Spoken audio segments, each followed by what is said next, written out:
One of the constant changes that you see on the retreat is a group of people who come together who don't know each other well, right? Who at the end of the retreat have a brother or sisterhood and love toward each other that did not exist 28 hours before. It's really a move away from selfishness. Well, I believe our retreat provides that spark that begins conversion, that begins transformation. And you see it.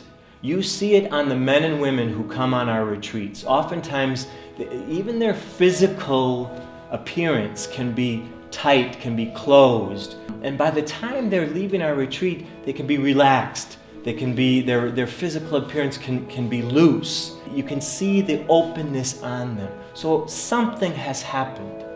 Because of the information that I got about meditating and prayer, I was able to really get into doing my step work with my sponsor in terms of finding a God of my understanding.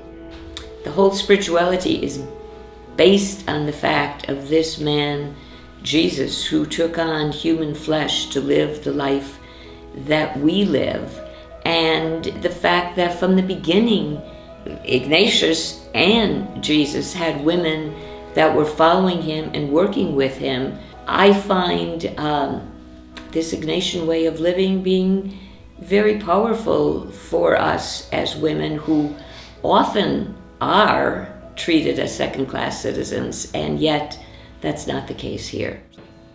First time I made the exercises, it was a challenge. I found that I had this terrifying experience because you were invited to face God.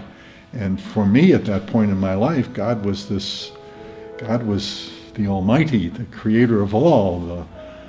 God was God, and I was just this tiny, lowly servant. And so to face God I felt like I'd be annihilated.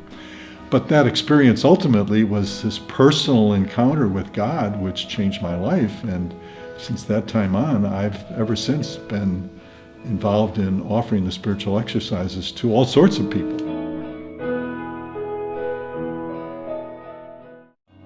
A change that ISP has done in me is to make me think differently about ministry. In fact, not like the word ministry so much.